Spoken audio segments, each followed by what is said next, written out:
arsiteknya. Justru aku ini dulunya SMK dari kimia. Malah Iya, kimia. dari tadinya kimia. Iya, jadi kayak tangan tuh suka kalau misalnya ngelihat lagi bengong atau lagi apa tuh suka gatel, gambar aja yang apa yang kepikiran digambar. Nah, perjalanannya ini pertama mungkin orientasi dari KMA di tahunan aku. Orientasi yang aku tekenin ke teman-teman adalah kegiatan organisasi ini bukan jadi sesuatu yang beban. Bukan jadi sesuatu yang ibaratnya memikirkan, oh adanya organisasi bikin kita jadi nggak fokus kuliah. Adanya organisasi bikin kita kekurangan waktu gitu kan. Nah itu kan problema yang sering ditemui sama mahasiswa kebanyakan ya Pak. Jadi kayak mereka lupa sama akademisnya karena kegiatan organisasi. Nah ini yang jadi makanya aku mau ngingetin ke teman-teman semua, organisasi itu bagus, organisasi itu harus kita coba, tapi jangan sampai jadiin alasan kurang akademis karena organisasi. Makanya aku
Assalamualaikum warahmatullahi wabarakatuh. Ya, jumpa lagi di Arsitektur ya.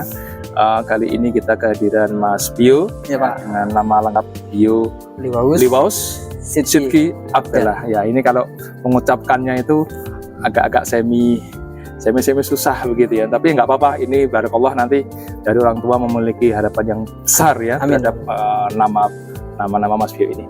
Oke, Mas Bio ini mahasiswa arsitektur UNES ya, angkatan 2020 ya. Jadi ketika itu saya mengajar awal-awal begitu ya. Iya benar Pak. Di masa pandemi. Iya betul, angkatan pandemi. Jadi Mas Bio ini dulunya kalau kuliah ini hanya ya kita ketemunya via Zoom saja gitu kan dengan teman-teman yang lain. Kemudian juga kita berbagi karya begitu ya, mereview itu juga secara online. Sehingga mungkin kedekatan emosionalnya kurang ya saat itu ya Mas Bio ya. Jadi kalau ngobrolnya ya akrab, tetapi itu luar biasanya saat itu ya. Tapi bagusnya adalah kita dalam berinteraksi juga tidak kalah sebetulnya, karena setelah itu kan akan disambung dengan interaksi yang lainnya ya. Di masa-masa pandemi memang tantangannya seperti itu. Baik Mas Bio, ini ini adalah ketua KMA, Keluarga Mahasiswa Arsitektur UNES tahun 2022 ke 23 ya. Jadi ini masih aktif ya. Ya namanya orang sibuk, pejabat mahasiswa yang sibuk. Tidak hanya mengurus dia sebagai mahasiswa saja, arsitekturnya sudah luar biasa sibuknya, plus mengurusi kegiatan-kegiatan di kemahasiswaan arsitektur UNES. Nah ini kita awali dulu nih Mas Bio nih ya, dari cerita awalnya nih. Apakah memang dulu itu punya obsesi jadi mahasiswa arsitektur, kemudian ingin berproses sebagai arsitektur, gimana nih awal-awalnya? Kalau awal-awalnya ini sebenarnya background aku dulunya ini bukan dari SMK, bukan dari yang ada arsiteknya. Justru aku ini dulunya SMK dari kimia. Malah kimia? Iya, tadinya kimia. Cuma emang sebenarnya dari kecil itu aku pernah ngelihat ayah itu main AutoCAD waktu kecil. Ayah arsitek juga? Ayah engineer, tapi bukan di bangunan, tapi emang listrik ya Pak, elektro. Nah jadi pas ngelihat ayah main AutoCAD, waktu kecil aku sampai di SD itu pernah bikin denah rumah pakai AutoCAD sendiri. Sudah SD itu pakai? Iya, waktu SD itu sampai aku bawa ke sekolah, itu ceritanya. Nah itu awal mula aku kenal dengan dunia konstruksi. Terus sekolah ini, pas sekolah SMK aku lupa lah gitu ibaratnya. Di SMK ini aku lupa dengan dunia arsiteknya, masuk malah ke kimia. Karena kebetulan waktu itu emang yang lagi ibaratnya sekolah favorit di daerahku adalah sekolah kimianya ini. Sekolah kimia. Ya. Nah, terus di akhir menuju pemilihan milih mau kemana, muncul jiwa arsiteknya lagi, gitu. Di situ lalu aku baru memantapkan diri untuk masuk ke dunia arsitek. Tapi itu masih selama sampai SMK itu masih mencoret-coret begitu, mendesain apa memang lepas dari itu? Kalau mendesain kayaknya aku lepas, tapi kalau misalnya coret-coret itu aku emang pernah sempet waktu lagi kelas aku dimarahin karena gara-gara gambar-gambar. Ya, aku pernah sempet digituin, jadi kayak kamu ini lagi kelas malah gambar-gambar gitu. Aku pernah digituin karena emang senang sama gambar sebenarnya, walaupun ya emang gambarnya bukan gambar-gambar yang realis ataupun yang memang kayak pelukis banget gitu lah. Gitu. Itu berarti ya mirip-mirip dengan saya juga, itu selalu kalau di buku ya, di buku itu nggak pernah ada mungkin sebagian ruang itu tidak berisi tulisan semua atau berisi materi semua, tapi ada sebagian yang kosong, Mas. Jadi apakah di headernya, apakah di footernya, apakah ada di perpindahan halaman, itu mesti ada gambar. Saat itu saya itu terinspirasi yang namanya vignette ya. Jadi kalau halaman majalah itu kan mesti ada tambahan-tambahan gambar tertentu gitu kan. Jadi mungkin dirimu juga seperti itu ya, mengisi halaman-halaman kosong dengan sesuatu gambar apa gimana? Iya, jadi kayak tangan tuh suka kalau misalnya ngelihat lagi bengong atau lagi apa suka gatel gambar aja yang kepikiran digambar. Lebih ke apa gambarnya itu? Waktu itu ya seringnya kayaknya kartunis sih, Pak. Kayak gambar-gambar kartun atau ibaratnya karakter tertentu. Iya, atau tipografi yang ibaratnya tuh tapi dibuat macam-macam. Makanya sekarang tuh di grafis aku suka banget sama tipografi. Tulisan-tulisan yang estetik gitu lah. Kalau sekarang anak-anaknya bilang. Ini matang banget kalau di semester 1 sampai 4 ya, karena harus manual ya. Gitu. Terus akhirnya perasaan kuat itu ketika sudah di kelas 3 SMK. Pas sudah akhir. Terus ada pandangan nggak dari guru atau orang tua, ya kamu di kimia atau masuknya ke arsitek? Kalau bapak ayah mesti mendukung banget ya, karena beliau kan bekerja di konstruksi. Dua-duanya justru malah kaget. Oh gitu. Iya, karena kan aku kimia. Terus tiba-tiba lah kenapa jadi mau arsitek lagi gitu kan? Oh gitu, kemarin di SMK konstruksi ya? Kebetulan waktu di Bogor itu aku kurang tahu, tapi kalau misalnya yang dari pandangan waktu itu keluarga, belum ada sekolah konstruksi yang bisa dibilang bagus lah di situ ya. Iya, makanya jadi nggak kepikiran buat masuk sana. Makanya di akhir-akhir tuh kedua orang tuh kaget, kenapa tiba-tiba mau arsitek gitu kan?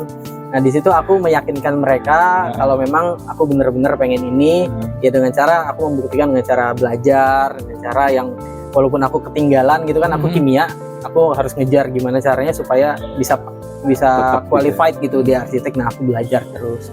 Memang angkatan lulus 2020 ya? Iya 2020. Terus berapa ini istilahnya, apakah sekali masuk langsung masuk? Pandangannya gimana tuh? Arsitek mana gitu? Oh waktu itu sebenarnya aku agak ibaratnya agak kaget karena dari SMK aku SMK kimia. Iya. Nah waktu itu 2020 kan pandemi. Ya. Jadinya buat anak SMK ini punya keterbatasan memilih kampus. Jadi dari sekian banyak jurusan arsitek di Indonesia, alhamdulillahnya masih ada salah satu yang mau nerima anak SMK kimia masuk ke arsitek, yaitu UNES. Di luar tidak SMK ini ya, siapa SMA ya. Kalau misalnya pilihannya apa dulu selain UNES? Ini pilihan keberapa sih? UNES ini pilihan kedua. Pilihan pertamanya ini aku bukan arsitek karena emang nggak ada pilihan arsitek yang bisa aku pilih, Pak. Jadi arsitek yang bisa dipilih cuma UNES aja. Karena aku kimia. Yang satu kimia juga? Yang satu teknologi pangan. Di sebelah. Oh di Undip. Oke. Ya, jadi malah nggak keterima di sana. Karena emang kayaknya nggak ada soalnya mau ke sana gitu. Karena emang udah pengen niatan di. Tapi itu kan umum ya. Ketika ujian itu kan umum, artinya kita nggak tahu apakah pilihan pertama apa kedua. Jadi aku sebenarnya di waktu SBM. Dari rezekinya mungkin ya. Mungkin sama waktu SBM itu aku mikirnya ya udah deh aku ngejarnya di Mandiri supaya aku bisa milih jurusan yang emang sesuai dengan kemauan dan di universitas yang ibaratnya mungkin orang-orang bilang unggulan waktu itu pilihan pertamanya. Tapi UNES ini bukan berarti nggak unggulan, karena emang kalau misalnya ngelihat dari aku tuh amazed sama video-video yang ada di YouTube, Pak. Video-video yang sekarang mungkin dari cutting-cutting kita ya, cutting-cutting aku maksudnya. Nah itu video-video mereka tuh kayak atraktif buat aku sama buat teman-temanku juga kayak. Jadi mereka tahu lebih dalam gitu, dengan arsitek tuh, wah UNES ternyata arsiteknya seru gitu. Makanya aku kepincut masuk UNES. Ya memang mungkin sebelum itu juga posting saya di Instagram ya tentang arsitek UNES itu karena dulu saya kan masih di Kaprodi juga. Itu juga saya mencoba untuk lebih mengenalkan arsitektur UNES. Mulai 2016 kita memang sudah mulai aktif begitu ya, tidak hanya lingkup di Semarang saja. Kita sudah berkolaborasi dengan kegiatan apapun di nasional ya. Karena di Ikatan Peneliti Lingkungan Binaan itu juga luas jangkauannya, tidak hanya di tingkat lokal ya. Jadi diharapkan juga dengan kita ngobrol dengan seperti ini, arsitektur UNES juga menjadi satu bagian dari kebanggaan kita bersama. Karena apa? Karena ini ya nggak main-main juga gitu kan. Teman-teman juga yang berkiprah di bidang sayembara dan sebagainya juga luar biasa, termasuk Mas Bio ini juga aktif di sayembara. Seperti kita ngobrol sama Tiffany kemarin juga kayaknya kolaborasi yang match begitu ya. Jadi bisa menghasilkan karya-karya yang diperhitungkan ya untuk siapapun. Oke, next. Berarti ini semester 8 ya? 6 aku. Semester 6 ya? Semester 6. Semester 6 sudah magang sudah ya? Tinggal laporan. Sudah, ya tinggal laporan. Terus ini LP3A? Aku alhamdulillah LP3A udah ngajuin. Oke. Udah lanjut ke bab 2 lah sekarang. Bab 2 ya. Temanya apa kemarin? Kalau aku perpustakaan umum. Kenapa aku milih itu? Pertama karena di Bogor, di tempat aku site-nya di Bogor. Kabupatennya apa kotanya? Aku milih site-nya di kotanya. Di kota. Nah, karena Bogor kan Jabodetabek. Tapi waktu aku sekolah, aku tuh agak kesusahan buat nyari perpustakaan yang asalnya dari. Aku dari Bogor. Bogor SMK SMAK Bogor. SMAK. Sekolah Menengah Analis Kimia. SMAK. Iya. Jadi waktu sekolah itu aku pernah ke perpustakaan, tapi bukan perpustakaan umum. Jadi perpustakaannya itu kayak di tempat di gor. Dan itu kecil. Jadi kayak di gor ya. Iya, jadi ngikutin gor, tapi ruangannya itu mungkin sebesar minimarket lah, Pak. Jadi nggak terlalu besar gitu. Terus sekarang malah perpustakaannya itu pindah ke bekas gedung DPRD Kota Bogor.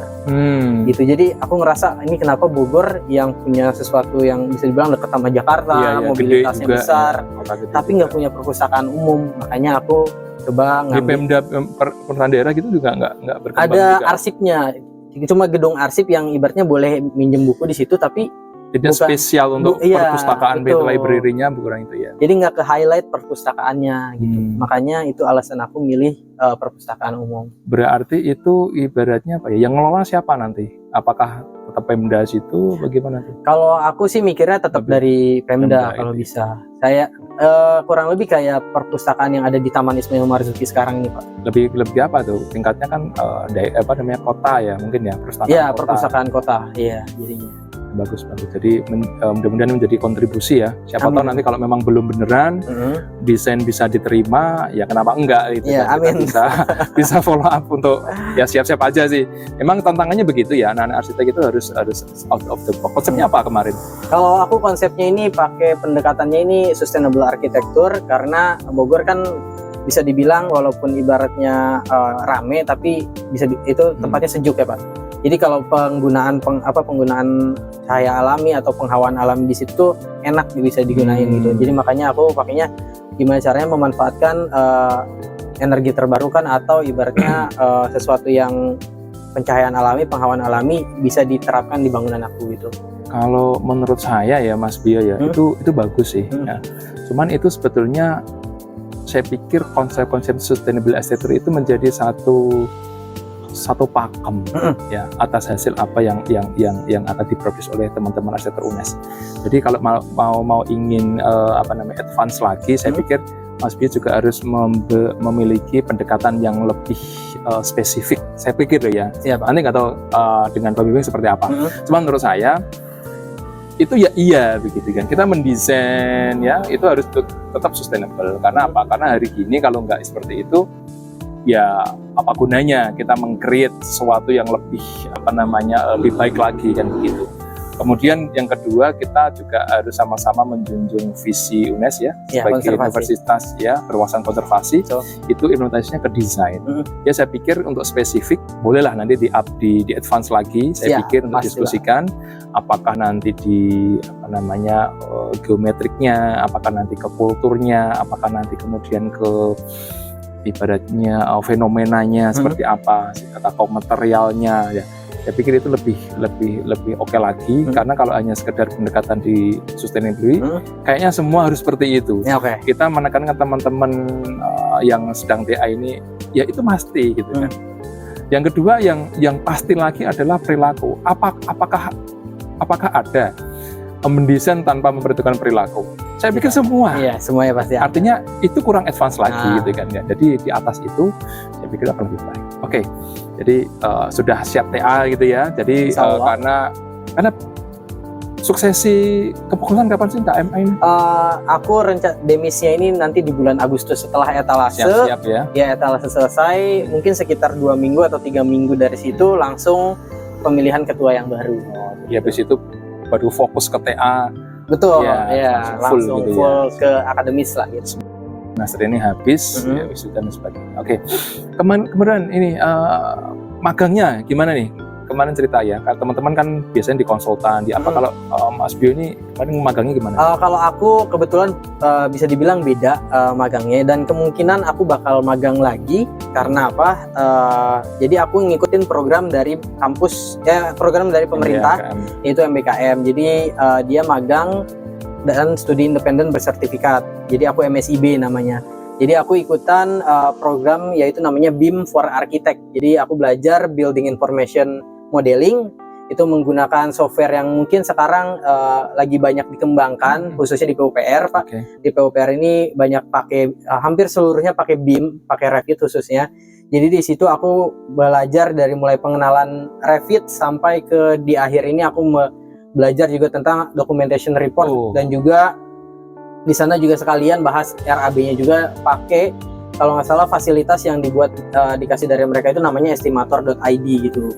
Jadi mentornya dari mana tuh? Mentornya ini ada beberapa, ada yang setahu aku ada salah satu dari IAI juga. Dari IAI juga udah ada gelar IAI-nya di sana, dan beberapa mentornya ini kurang lebih ada sekitar 8 mentor gitu. Masa dari perguruan tinggi juga ya? Iya. Dari mana tuh? Kalau perguruan tinggi yang ikutan itu kemarin aku sekelompok kebetulan sama dari UPI ada, dari Malang ada, terus dari UB ya? UB juga ada, dan dari Surabaya juga ada. Ubaya kalau nggak salah ya. Ya, memang hari ini memang harus sudah mulai melek teknologi juga. Karena Revit, kemudian apalagi BIMS itu juga sangat penting begitu, karena semua bisa dikalkulasi di awal sampai materialnya apa, kemudian habisnya berapa anggarannya, kemudian visibility-nya seperti apa di lapangan, itu sangat luar biasa. Saya pikir meskipun Mas Bio ini nggak terjun langsung ke konsultan, ini salah satu bekal yang sangat luar biasa. Ini yang jarang ya, yang jarang teman-teman itu mau lakukan begitu, mau belajar lebih begitu kan. Kalau saat ini kan kebanyakan ada mendesain, kemudian out of the box dari bagaimana meng-create bangunan kita beda dari yang lain, tetapi yang benar-benar lebih ke kontekstual, bagaimana merancang itu bisa terimplementasi ya, dengan faktual, dengan sampai ke tadi RAB ya, sampai detail RAB, itu sebenarnya akan sangat jarang, dan itu akan dipegang orang-orang tertentu saja. Ya mudah-mudahan ini menjadi satu jalan. Dan tadi kita sudah mendengar akan ada magangnya berarti nanti setelah lulus gitu? Aku rencananya sih ada 2 Pak. Kalau misalnya nanti kan semester 7 ini sebetulnya dari kami angkatan 2020 ini masih ada sisa 6 SKS. Jadi kita masih harus, ibaratnya masih ada kelas teori harusnya. Jadi kalau misalnya diizinkan dari kampus, kita mau ibaratnya merekognisi 6 SKS itu jadi magang. Nah, kalau terbatas ya. Iya, jadi kalau misalnya itu diizinkan, berarti aku nanti magangnya di semester depan sambil ngerjain TA. Iya, ngerjain LP dan TA. Tapi kalau misalnya itu tidak diizinkan, berarti ya aku magangnya nanti setelah mengerjakan TA. Itu. Yang penting dapat ini ya, kompetensinya dapat ya, pengalamannya juga dapat kan begitu. Kalau hal yang terkait dengan seperti itu kan memang kembali ke kita ya. Artinya kita mau advance diri kita apa enggak gitu kan. Karena apa? Karena kita yang butuh sebetulnya. Senjata yang kita gunakan itu kira-kira sudah demikian siap enggak untuk menghadapi tantangan yang lebih. Karena begini, karena beberapa orang itu kan siap dengan teoritikal tuh, tapi kadang-kadang di lapangan itu juga harusnya perlu lagi berhadapan kan, yang di konsultan lah biasanya itu yang lebih. Tapi memang tidak semua konsultan akan mengajarkan tadi itu, punya waktu untuk review dan sebagainya. Nah, tentu dengan itu kan saya pikir sudah punya modal lah ya, lebih daripada apalagi tadi ya sudah pernah ikut review BIMS, kemudian nanti saya mau magang di sini dong, saya bisa ini lah, itu mudah-mudahan menjadi jalan juga ya. Amin, kayak amin. gitu ya. Sip. Nah, terkait dengan KMA nih, dari periode 2000 Agustus juga ya, 2022. Iya, 2022. Gimana tuh perkembangannya, Pak Putu, bisa cerita apa yang telah dilakukan dan nanti endingnya seperti apa gitu ya, teman-teman biar tahu nih. Boleh. Jadi KMA tahun lalu ini mulainya di sekitar bulan Agustus. Jadi aku mulai menjabat itu di bulan September awal. September awal ini aku mulai menjabat sebagai ketua KMA. Di sana mulai milih teman-teman yang ngisi posisi lah gitu. Nah, perjalanannya ini pertama mungkin orientasi dari KMA di tahunan aku. Orientasi yang aku tekenin ke teman-teman adalah kegiatan organisasi ini bukan jadi sesuatu yang beban. Bukan jadi sesuatu yang ibaratnya memikirkan, oh adanya organisasi bikin kita jadi nggak fokus kuliah. Adanya organisasi bikin kita kekurangan waktu gitu kan. Nah, itu kan problema yang sering ditemui sama mahasiswa kebanyakan ya Pak. Jadi kayak mereka lupa sama akademisnya karena kegiatan organisasi. Nah, ini yang jadi makanya aku mau ngingetin ke teman-teman semua, organisasi itu bagus, organisasi itu harus kita coba, tapi jangan sampai jadiin alasan kurang akademis karena organisasi. Makanya aku sama teman-teman ini ibaratnya bikin program kerja yang mempermudah mereka dalam belajar. Salah satunya itu kita yang pasti itu mengadakan pelatihan gitu Pak, pelatihan workshop. Terus kita juga ngajak diskusi. Diskusinya ini ada dua macam. Pertama, diskusi mungkin yang bisa langsung ngobrol sama kakak tingkatnya. Misalnya di semester kemarin ini aku sering banget di chat sama angkatan 22 yang masih maba, kayak, Kak, aku pengen ini belajar LP, gimana cara bikin LP, gitu. Gimana caranya gambar kayak gini. Nah, itu jadinya itu yang pertama. Yang kedua itu pelatihan software. Nah, ini sebenarnya udah melanjutkan dari tahun sebelumnya. Jadi tetap dilanjutin karena apa? Kita tahu kalau pentingnya belajar software ini bagus buat mahasiswa arsitektur. Terus ada yang baru juga, yaitu karena kita semua, khususnya aku dan beberapa teman ini suka dengan lomba sayembara. Jadinya sebenarnya dari KMA ini udah nyediain namanya ini bedah tor. Jadi kayak misalnya kita bakal ngundang salah satu dosen buat ngobrol, diskusi kalau tornya itu seperti apa, tor perlombaan. Terus nanti teman-teman yang mau atau minat buat ikutan lomba jadi bisa lebih punya bekal gitu. Terus nanti juga buat teman-teman yang ibaratnya di sana tuh dapat top 5, top 10 saat lombanya ataupun juara, itu tuh dari KMA bakal apresiasi pertama di posting, dan yang kedua ini biaya pendaftaran dari mereka itu juga akan tercover dengan presentasi yang udah ada. Jadi mereka bisa lebih fokus buat berlomba dibandingkan fokus mikirin nggak punya uang nih mau ikutan lomba. Jadi lebih fokus untuk gimana caranya meningkatkan kualitas buat ikutan lomba kayak gitu. Dan beberapa kegiatan yang lain seperti nanti mulai di bulan Juni ini dan seterusnya kita sedang persiapan salah satu acara yang bisa dibilang acara terbesarnya dari KMA, yaitu Etalase 2023. Acaranya ini mulai dari perlombaan, seminar, talk show, sampai yang terakhir ini pameran. Nah, di mana infonya itu bisa didapatkan di mana, Mas? Infonya ini bisa dicek di UNES Etalase buat teman-teman. Di IG-nya? Iya, di IG UNES Etalase kayak gitu. Catat ya. Ya, jadi buat teman-teman mohon doanya juga, buat kakak-kakak alumni mungkin yang nonton juga mohon doanya karena ini acara bersama kita, semoga acaranya bisa lancar gitu. Ya, siap ya. Luar biasa memang KMA itu ya, meskipun statusnya apa namanya bukan himpunan prodi, bukan himpunan juga ya, tetapi tetap fight begitu ya dengan segala situasinya. Karena apa? Karena memang ini kebutuhan mahasiswa untuk mengupgrade kompetensi, untuk mengupgrade bagaimana mereka menjadi mahasiswa arsitektur yang semestinya seperti apa. Jadi ke dunia arsitektur itu memang luar biasa dari segi apapun begitu ya, terutama nanti penggemblengan mentalitas begitu untuk apa tadi challenge ya, untuk selalu tidak tidak terpuruk oleh situasi yang ada, tetapi justru merasa tertantang. Karena kita nggak tahu ya challenge ke depan itu kita seperti apa begitu kan, dinamis banget begitu kan. Ya memang creating kita memiliki teman-teman yang tangguh ya dalam menyesuaikan zaman. Ya kita oke lah dengan berbagai kondisi yang ada tetap jalan. Terima kasih Mas Bio. Jadi KMA itu nggak mudah ya, karena yang dipikirkan itu banyak, harus punya gambaran yang lebih luas, mau tak apa ini ya teman-teman begitu tadi ya, mau direpotin harus juga mau, kemudian apalagi itu harus punya pandangan, jejaring juga kan ya, betul, tidak harus hanya di situ juga. Maka dengan etalase ini udah keberapa ya etalase? Ini etalase kelima Pak. Kelima ya. Iya, etalase kelima. Saya Bambang, terus saya juga. Tapi luar biasa. Kira-kira nanti menghadirkan siapa tuh? Arsitek dari luar. Untuk sementara ada wishlistnya sih Pak. Ada wishlist yang mau kita undang. Kemarin itu kita udah menghubungi beberapa. Salah satunya yang udah deal ini nanti penjuriannya ini dari salah satu direktur desain dari Hepta. Oh itu. Ya, namanya Pak Fahmi Ferdiansah. Itu. Sudah ada link di sana ya? Ya, udah ada link dari yang video sebelumnya mungkin. Tiffany Kanadian. Terus nanti kita juga rencananya mau ngundang beberapa arsitek yang mungkin sudah dikenal juga sama teman-teman arsitek, kayak misalnya kita rencananya mau ngundang Pak Andi Rahman. Oke. Gitu. Terus ada beberapa lagi yang mungkin ditunggu aja infonya. Oke. Senang itu Pak Andi Rahman itu udah menunggu UNES ya sebetulnya ya, menunggu datang ke sini juga kalau perlu ya. Mungkin kita suatu saat kita bisa undang lagi Pak Andi ya. Nanti siap-siap kita undang. Ke acaranya UNES ya, teman baik ya, teman baik dengan saya juga. Gitu. Jadi kita juga secara personal juga ya saling WA-an gitu kan masalah. Jadi bagus. Oke, sekarang tentang ini kan termasuk sayembara men juga nih. Ceritain dong tentang sayembara gimana? Sayembara. Dari awal kapan tuh? Sayembara pertama aku justru etalase 3 Pak. Oh iya. Ya, sayembara pertama aku itu etalase 3 bareng Tiffany Kanadian juga.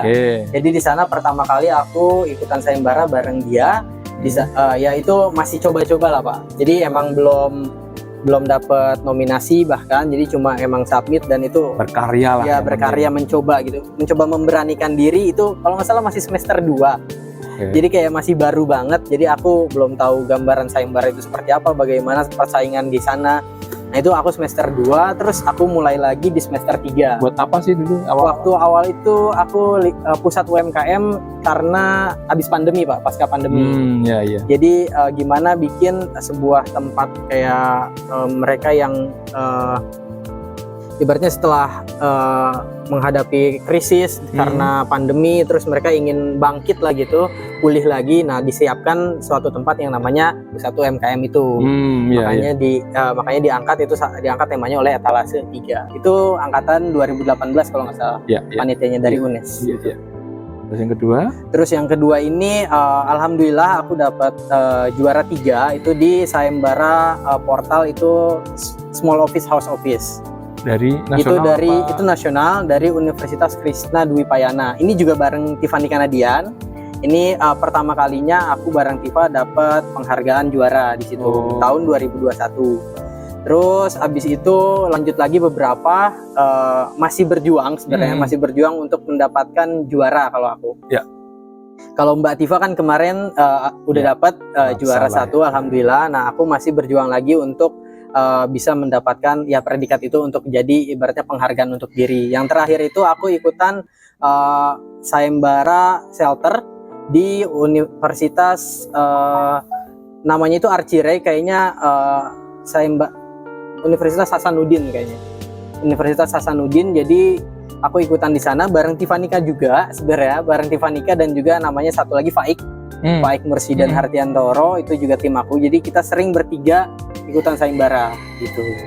Itu yang terakhir. Total kayaknya aku udah sayembara sekitar 8 atau 9. 8 ya, bagus banget ya. Jadi memang kalau mahasiswa itu selalu haus akan sayembara itu kayaknya tantangan itu nggak ada habisnya gitu kan. Dan saya pikir itu menjadi satu bekal ya.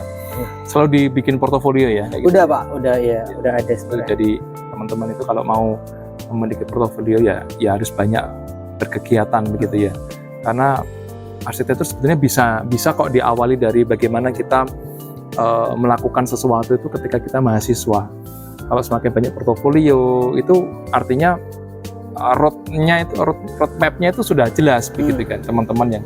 Tapi kalau tidak ya nanti banyak pilihan deh gitu kan. Tapi ya arsitektur sangat terbuka bagi siapapun. Apakah ada yang akademisi, kalau misalnya ada yang lebih nanti tertantang ke akademisi ya berarti dia harus S2, S3 dan seterusnya. Nggak masalah sih, itu pilihan begitu ya. Dan kedua-duanya juga nggak masalah begitu kan. Toh sekarang juga ada yang praktisi mengajar ataupun sebaliknya ya, pengajar yang jadi praktisi. Ya itu ya apa yang masalah, nggak ada. Semuanya memang untuk kemajuan dunia arsitektur. Oke Mas Bio, jadi untuk mengupgrade kemampuan nih kira-kira selain tadi untuk jejaring deh, bagaimana mengembangkan diri terkait jejaring selain dari KMA atau sebagainya. KMA kemarin sampai ke luar apa enggak sih? Apa lokal lain aja karena pandemi dan sebagainya? Oh, KMA sebenarnya di tahunan aku alhamdulillah ini ada namanya ini Badan Pengurus Rayon. Ini kumpulan mahasiswa arsitektur se-Jawa Tengah. Iya. Okay. Jadi kebetulan kemarin Omah apa itu? Iya, Omah ya, BPR 3 Omah. Jadi kita ini udah mulai aktif lagi dan kebetulan yang jadi tuan rumah untuk musyawarah besar pemilihan ketua dari BPR 3 Omah ini kemarin kita. Oh, UNES. Di sini. Iya, di Patemon tepatnya gitu. Di balai desa di sana. Jadi kita udah aktif lagi untuk jejaring dengan mahasiswa arsitektur se-Jawa Tengah. Jadi ini tuh pemulihan dari yang sebelumnya sempat ibaratnya sempat dibekukan gitu Pak karena pandemi. Jadi ibaratnya mati suri lah ibaratnya si BPR 3 ini, dan alhamdulillah di tahunan ini 2022-2023 BPR 3 Omah ini udah aktif lagi. Jadi kita di sana bersama dengan Undip, Unika, UNS, UMS, lalu ada dari Upgris juga, Untak dan sebagainya, itu mereka kita semua berjejaring.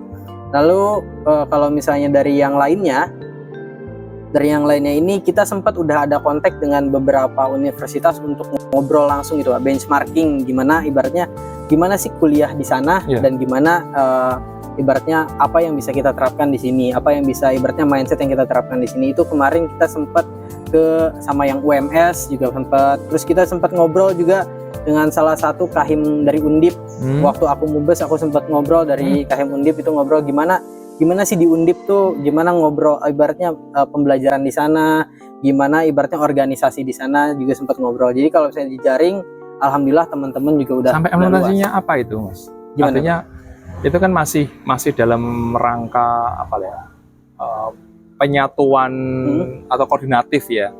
Lalu misalnya ada kegiatan bersama nggak? Maksudnya ketika ada momentum apa begitu, oh kita satu panitia dong kita kerjasama gitu, cuman sampai seperti itu apa belum, nanti apa rentangan ke depan? Kalau misalnya panitia itu sebenarnya pengurusnya ini udah dibuat, pengurusnya ini mulai dari semua mahasiswa Jawa Tengah itu udah ada. Dari kita ini kebetulan kalau misalnya aku nanya kemarin itu sempat ada kabar kalau misalnya dari UNES ini banyak ternyata yang ikut daftar jadi pengurus di BPR 3 Omah ini. Jadi mereka udah ngakluin kegiatan yang pertama ini, yaitu namanya Serawung Pak. Serawung ini ngumpul semua mahasiswa arsitek Jawa Tengah. Kemarin itu dilaksanain di Wonosobo. Jadi teman-teman dari Semarang, dari Purwokerto, dari Wonosobo juga datang ke Solo, datang ke sana. Itu. Tapi kalau misalnya acara-acara besarnya, katanya eventnya itu berbarengan dengan acara yang dilakukan sama pusat. Yaitu mungkin teman-teman atau kakak-kakak alumni udah pada tahu, itu katanya TKIMAI. Oh iya. Jadi itu menunggu dari informasi dari pusat apakah akan diadakan lagi atau enggak. Jadi kita masih follow up lagi. Untuk sementara sih karena baru pemulihan, ya kita baru ibaratnya menyatukan mindset dulu seluruh mahasiswa arsitektur se-Jateng gitu. Kalau sama misalnya arsitektur gitu nyambung nggak sih KMA itu? Oh, kalau sama arsitektur kebetulan di etalase jurinya itu arsitektur. Oh iya. Jadi masih ada nanti kegiatan-kegiatan bersama ya. Termasuk kayaknya beberapa kemarin seperti Mas Samsul itu kan sering ikutan itu juga ya. Arsitektur itu di mana-mana teman-teman. Oh iya, ada angkatan 21 juga. Kita punya divisi itu nggak sih? Divisi yang bisa menghubungkan itu terkait ada, namanya divisi eksternal. Divisi eksternal ini bergerak di dua aspek. Yang pertama kemahasiswaan yang dengan organisasi mahasiswa, dan satu lagi ini dengan instansi. Nah, yang AI juga. Ya, dari AI juga. Nah, kebetulan yang tadi Arsiskator ini angkatan salah satu pengurusku di Kominfo ini ada yang udah jadi membernya Arsiskator. Gitu. Emang udah join dan udah sering ikutan mulai dari di Semarang, di Kota Lama, bahkan ke Solo juga pernah gitu. Dia ikutan. Ya, itu sebenarnya bagus juga ya, karena itu bagian dari pembelajaran juga. Kita kan punya yang namanya menggambar arsitektur itu ya. Jadi kemampuan itu, dan ini saya pikir harus digalakkan juga di tingkat internal, Mas Bio ya. Jadi tidak hanya kita ikutan keluar, tetapi ayo sama-sama mensketsa begitu kan. Event-event itu juga nanti mungkin catatan kepengurusan berikutnya. Mungkin Mas Bio juga jadi istilahnya memberikan advice pada di tingkat dan sebagainya. Kayaknya belum nih, kita perlu mengembangkan yang ini nih. Karena apa? Karena ya ibaratnya kalau ya mohon maaf ya, di seleksi kemahasiswaan kita gitu kan, di awal itu tidak ada tes yang portofolio itu, tes untuk menggambar, tes kita seperti apa. Kita terima apa adanya berdasarkan nilai ya. Kalau berdasarkan nilai itu kan nanti reportnya itu Bapak Ibu dosennya itu kalau sudah mempush ke desain begitu kan, mereka akan kagok begitu loh. Wah, kok masih jelek, semester 2 masih jelek, kita tunggu deh semester 3 jelek juga, karena memang nggak ada wadah begitu kan. Cuman nanti kalau teman-teman kami bisa membuat satu wadah tertentu secara kontinu, sebulan sekali gerakan sketsa, nanti ada penjurinya Bapak Ibu dosen lah, kita bagi, atau sebagian dari teman-teman KMA yang sudah ibaratnya memang dari divisi itu, kita jurikan lagi. Mereka akan punya satu nilai korektif ya, koreksi. Oh, saya masih kurang nih, saya harus benahi lagi di sini. Oh, saya sudah oke nih. Karena apa? Karena base-nya arsitektur itu kan bisa menggambar dulu. Betul. Karena kita nggak mungkin banyak omongnya toh, tanpa desain kan. Bla bla bla bla, nanti seperti ini, suruh membayangkan ini dongeng apa arsitek gitu kan. Tapi kalau kita punya desain, kita baru cerita. Kita ceritakan tuh desain kita seperti ini. Oh ya, filosofinya seperti ini. Tapi kalau apa-apa masih bayangkan gimana, mana gambarnya mana, nanti akan seperti apa kan gitu, jadi salah kaprah ya mahasiswa. Jadi poinnya adalah bahwa itu harus berimbang begitu, antara konsep, kemudian antara argumentatif dan sebagainya, harus imbang dengan desain apa yang gitu. Jadi nyambung kan desain itu. Ya barangkali ada harapan mungkin dari Mas Bio nanti gimana nanti kepengurusan barangkali, karena ini kan statusnya kan sebagai ketua KMA nih, harapannya apa nih? Kalau harapan pasti ada, dan mungkin bisa dibilang harapannya cukup banyak gitu kalau misalnya diceritain, tapi mungkin ada beberapa harapan yang pengen aku sampaikan. Harapannya ini yang pertama dari teman-teman seangkatanku ataupun adik-adik tingkatku, yaitu pertama, saat kita belajar arsitektur ini, kita jangan cuma, ibaratnya harapannya adalah jangan cuma mempelajari tentang dunia arsitekturnya saja. Karena apa? Saat kita belajar dunia di luar dunia arsitekturnya juga itu bisa membantu kita dalam meningkatkan apa yang jadi milik kita. Karena apa? Kayak misalnya aku bukan cuma belajar di ibaratnya bangunan aja, konstruksi aja tentang arsitek, tapi aku juga di luar hal itu, kayak misalnya ikut organisasi ini, ataupun aku juga mempelajari hal-hal kayak misalnya bukan cuma software arsitektur aja, tapi software di luar arsitektur kayak editing video, editing atau menggunakan kamera. Aku juga suka fotografi, jadi teman-teman juga kalau misalnya bikin konten, aku juga ada YouTube-nya kalau misalnya mau lihat, walaupun emang belum banyak videonya.